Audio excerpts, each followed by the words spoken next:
My name is Laura, and for as long as I can remember, I've been the afterthought in my own family. The oldest daughter, the responsible one, the one who was expected to understand when my younger sister Chloe needed more. More attention, more praise, more everything.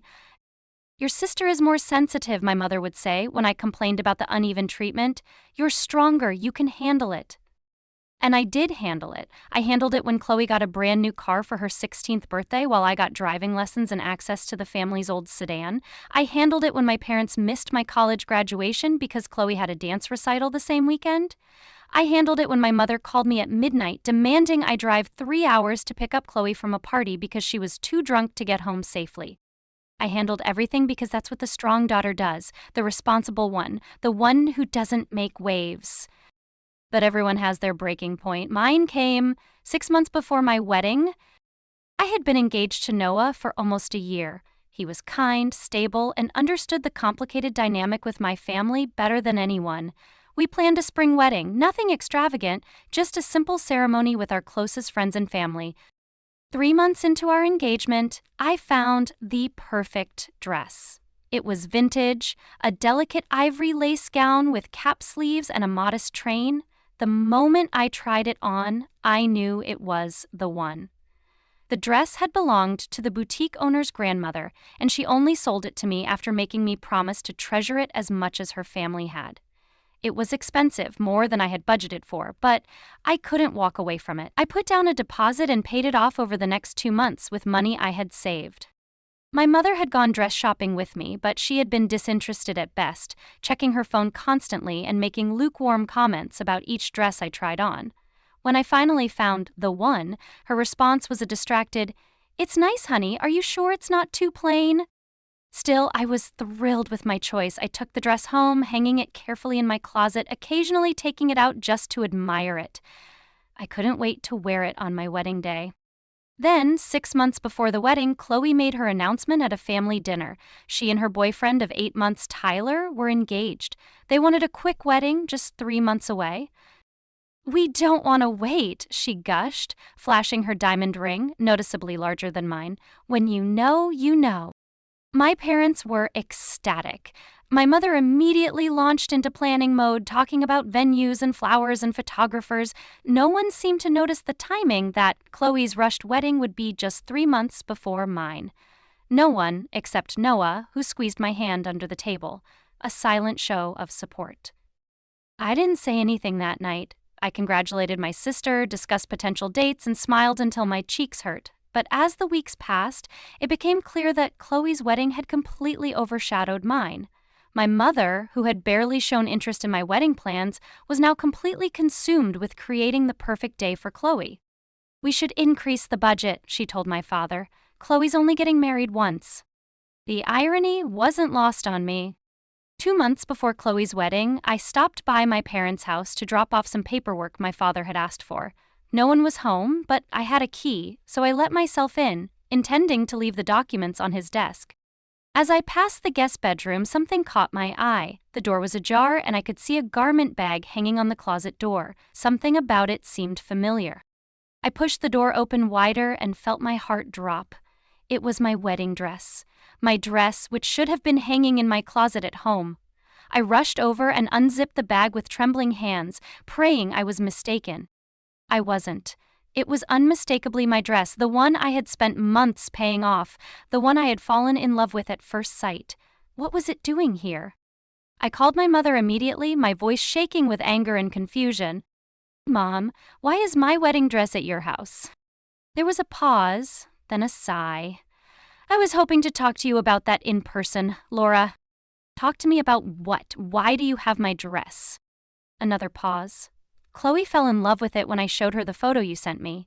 She's been struggling to find something she likes, and she just connected with your dress. I thought since your wedding is still 6 months away, you'd have time to find another one." I couldn't believe what I was hearing. You showed her a photo of my dress? And then what? You took it from my closet without asking me? "I was going to ask you," my mother said defensively, "but I knew you'd make a big deal out of it. Chloe is stressed enough with all the rushed planning. She really loves the dress, Laura, and you know how emotional she gets when she doesn't get her way." So you just decided to give away my wedding dress, the one I've already paid for, the one I love? We'll reimburse you, of course, my mother said, as if that solved everything, and we'll help you find another one, something even better. I was speechless. The audacity, the complete disregard for my feelings, for my belongings. It was beyond anything even my family had done before. Laura, my mother prompted when I didn't respond, you know I wouldn't ask if it wasn't important. Chloe has her heart set on it now. And what about my heart? I asked quietly. What about what I want? My mother's tone turned sharp. Don't be selfish, Laura, it's just a dress. Chloe doesn't ask for much. I almost laughed at that. Chloe had been asking for and getting whatever she wanted her entire life. I want my dress back, I said firmly. Today. I'm taking it with me when I leave. You can't, my mother replied. Chloe's already had the first fitting. They've started alterations. I felt like I'd been punched in the stomach. Alterations? You let her alter my dress? Laura, please try to understand. I hung up. I couldn't listen anymore. I walked back to the guest room and stared at the dress, my dress, now being modified to fit my sister. I wanted to grab it, to take it back, to undo whatever changes they'd started making. But I knew that would only create more drama, more accusations that I was being selfish, unaccommodating, a bad sister. I left the house without the dress, my mind racing. I called Noah, who was appropriately outraged on my behalf. He wanted to confront my parents immediately, but I asked him to wait. I needed time to think. Because this wasn't just about a dress. This was about a lifetime of being the second choice, of having my needs and wants pushed aside for Chloe's. This was about my mother taking something that was precious to me, something I had chosen with love and paid for with my own money, and giving it away because Chloe had set her heart on it. And that's when I made my decision. I wasn't going to fight for the dress. I wasn't going to create a scene or demand it back or refuse to attend Chloe's wedding. No, I was going to do something much more effective. I was going to show up, I was going to smile, and I was going to make sure everyone remembered exactly what had happened. The day of Chloe's wedding arrived. It was an elaborate affair, much more extravagant than what Noah and I had planned. My parents had spared no expense. Flowers everywhere, a 5-tier cake, a string quartet for the ceremony, and a live band for the reception. The venue was a historic mansion with manicured gardens, exactly the kind of place Chloe had always dreamed of. I arrived early, as expected of the maid of honor. My mother had insisted I take on the role despite everything, and I had agreed with a smile that didn't reach my eyes. I helped Chloe get ready, pinning her hair, holding her bouquet, assuring her she looked beautiful. And she did look beautiful in my dress. They had altered it significantly, adding beading and extending the train, but I recognized it immediately. The lace pattern around the neckline, the delicate cap sleeves, the way it flowed from the fitted bodice to the gentle A-line skirt. My dress, now on my sister. Chloe caught me looking and had the grace to appear slightly embarrassed. Mom showed me a picture of it and I just fell in love, she said, smoothing the fabric. You don't mind, do you? Mom said you were fine with it. I smiled. Don't worry about it. It's your day. She looked relieved, clearly having expected more of a reaction. My mother bustled around the bridal suite, adjusting Chloe's veil, dabbing at non-existent smudges in her makeup, completely in her element. She barely acknowledged me except to ask if I'd brought the emergency kit with the extra hairpins and fashion tape. As the ceremony time approached, I excused myself to change into my maid of honor dress, a hideous seafoam green monstrosity that Chloe had chosen, claiming it complemented everyone's complexion. It didn't. But I didn't change into the seafoam green dress. Instead, I took out the garment bag I'd brought and unzipped it carefully. Inside was a white dress. Not a wedding gown exactly, but a stunning white cocktail dress with delicate lace overlay that echoed the pattern of my stolen wedding dress. It was shorter, hitting just below the knee, and more modern, with a slightly daring neckline. But the resemblance to the original dress was unmistakable. Anyone who saw me in this dress and then saw Chloe in her gown would immediately notice the similarity. I had found it at a vintage shop 3 states away, where the owner had been more than happy to help me after I explained my situation. We had spent hours altering it to highlight the similarities to my original dress, while ensuring it remained appropriate for a formal event. It wasn't exact, that would have been impossible, but it was close enough that the message would be clear. I did my makeup flawlessly, styled my hair in elegant waves, and slipped on the white dress. I looked in the mirror and smiled at my reflection. I didn't look like a bride, that wasn't my goal. I looked like a woman who knew exactly what she was doing. When I walked back into the bridal suite, my mother gasped, "Laura, what are you wearing? Where's your maid of honor dress?" "I decided it didn't suit me," I said calmly. "This is much more my style." "But it's white," my mother hissed, glancing nervously at Chloe, who was staring at me with wide eyes. "You can't wear white to a wedding, and it looks like... "My wedding dress," I supplied helpfully. "The one I picked out, paid for, and planned to wear to my own wedding? Yes, I suppose there is a resemblance." Chloe's face flushed with anger and embarrassment. "You're trying to ruin my wedding." I looked directly at her. "No, Chloe, I'm not trying to ruin anything. I'm just wearing a dress I like, the same way you are." My mother moved between us, clearly trying to prevent a scene. "Laura, this is inappropriate. Go change back into the dress Chloe picked for you." "No," I said simply. "I won't." "What do you mean, no?" my mother demanded, her voice rising. "This is your sister's wedding. You're the maid of honor." "I'm aware of whose wedding it is," I replied, "and I'm aware of what dress she's wearing. If she can wear my wedding dress to her wedding, I can wear this dress as her maid of honor." Chloe burst into tears, right on cue. "I can't believe you're doing this to me on my wedding day." My mother wrapped her arms around Chloe, shooting me a venomous look. "Now look what you've done. She's going to be all puffy for the photos." I shrugged. "I'm sure the makeup artist can fix it. She's here for another hour, right?" "This isn't a joke, Laura," my mother snapped. "Either change your dress or leave." I looked at her steadily. "If I leave, you'll have to explain to everyone why the maid of honor isn't at the wedding, including to Dad, who still doesn't know you took my dress without asking me." My mother paled slightly. My father, for all his enabling of Chloe over the years, had a strong sense of right and wrong when it came to property. He wouldn't have approved of my mother's actions if he'd known the full story. "Fine," she said tightly, "wear what you want, but don't expect any sympathy when people talk about how inappropriately you behaved." I smiled. "I don't need sympathy, Mom. I just need people to know the truth." And that's exactly what happened. As I stood beside Chloe during the ceremony, as I gave my maid of honor's speech at the reception, people noticed. How could they not? The resemblance between my dress and her wedding gown was too striking to ignore. I overheard the whispers throughout the evening, guests leaning close to each other, eyes darting between Chloe and me. "Isn't that similar to the bride's dress? Did they plan that? I heard Laura had that dress first." The story spread through the reception like wildfire, passed from table to table in hushed tones. My mother spent the entire night doing damage control, pulling aside anyone she caught, whispering and offering explanations that only made things worse. "Laura graciously let Chloe wear her dress," she'd say, not realizing she was confirming what I hadn't even needed to state outright. One of my aunts cornered me by the bar. "Did Chloe really take your wedding dress?" she asked bluntly. "Margaret told me you bought it months ago for your own wedding." I took a sip of champagne. "It's a beautiful dress, isn't it? I fell in love with it the moment I saw it." My aunt's eyes narrowed. "That's not an answer, Laura." "It's the only answer I'm giving tonight," I replied with a smile. "This is Chloe's day, after all." My non-denial was all the confirmation she needed. By the end of the night, most of the guests knew the truth. No one confronted Chloe directly. People aren't that brave at weddings, but the shine had gone off her perfect day. The compliments on her beautiful gown became awkward and stilted. People looked at her differently, with a hint of judgment in their eyes. And Chloe knew.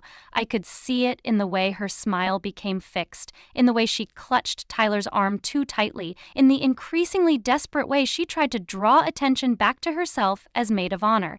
By the time they cut the cake, she was nearly in tears again, though she tried to hide it. My mother didn't speak to me for the rest of the night. She smiled for photos, maintained her hostess persona for the guests, but her eyes were cold whenever they landed on me. I didn't care. For once, I wasn't going to be the one who accommodated everyone else's feelings at the expense of my own. Noah met me at the reception, having skipped the ceremony due to a work commitment that we both knew was fictitious. He'd been against my plan initially, worried about the fallout, but when he saw me in the white dress, his face broke into a proud grin. You look beautiful, he said, kissing my cheek. How's it going? Better than expected, I replied, watching Chloe across the room, her face tight with tension. I think I've made my point. Late in the evening, as the party was winding down, my father approached me. He looked confused and a little hurt. Laura, what's this I'm hearing about Chloe's dress? People are saying it was yours. I took his arm and led him to a quiet corner. It was supposed to be mine, Dad. I bought it for my wedding. Mom took it from my closet without asking and gave it to Chloe. His face fell. Without asking you? That doesn't sound right. Call me tomorrow, I said quietly. I'll show you the receipt with my name on it. I'll show you the messages from the boutique owner asking how I like the dress she sold me. I'll show you everything you need to see. He nodded slowly, the realization dawning in his eyes. I'll call you, he promised. After the wedding, things changed. My father did call me the next day, and after seeing my evidence, he confronted my mother. I wasn't there for the conversation, but according to him, it was the first serious argument they'd had in years. He was genuinely shocked by what she had done and, more importantly, by the fact that she had hidden it from him. Chloe and Tyler left for their honeymoon the day after the wedding, but not before Chloe sent me a scathing text accusing me of deliberately ruining her special day. I didn't respond. There was nothing left to say. When they returned 2 weeks later, the fallout continued. Several wedding gifts were returned or canceled once the story spread among extended family and friends. People who had always indulged Chloe began to see her differently. The golden child's shine had finally dulled. My mother tried to mend things, inviting me to lunch as if nothing had happened. I declined. When she persisted, I finally agreed to meet her, if only to make my position clear. What you did was wrong, I told her as she sat across from me at the cafe she'd chosen. Not just taking my dress, but everything before that. The way you've always favored Chloe, the way you've always expected me to give way, to understand, to be the bigger person. I've never favored either of you, she began defensively, but I cut her off. Yes, you have. We both know it. Dad knows it too, now that he's finally paying attention. She looked down at her hands. I was just trying to make Chloe's day special. And what about my day? I asked. What about my dress? What about what I wanted? She had no answer for that. I'm not asking for an apology, I continued. I know I won't get one, but things are going to be different from now on. I'm not going to be the one who always accommodates, who always gives in, who always understanding. I'm done with that. My mother left that lunch looking smaller somehow, as if the realization that she couldn't manipulate me anymore had physically diminished her. As for my own wedding, Noah and I decided to change our plans. We didn't want the drama, the memories, the comparisons. We canceled the arrangements we'd made and opted for a destination wedding instead. Just us, a beautiful beach, and a handful of friends who truly cared about us. My father came, though my mother and Chloe were not invited. I wore a completely different dress, a simple, elegant slip dress that suited the beach setting perfectly. It wasn't what I had originally envisioned, but as I stood facing Noah, the waves crashing behind us, I realized it was better. Better because it represented the new beginning we were making, free from the toxic dynamics that had defined my family relationships for so long. That white cocktail dress? I donated it to a charity shop. I didn't need it anymore. It had served its purpose, making a statement that couldn't be ignored or brushed aside. For once, I had refused to be overlooked. For once, I had demanded to be seen. My relationship with my mother and Chloe remains strained, though we've established a careful civility for family gatherings. My father has made more of an effort to connect with me, to understand me, to support me in ways he never did before. It's not perfect, but it's progress.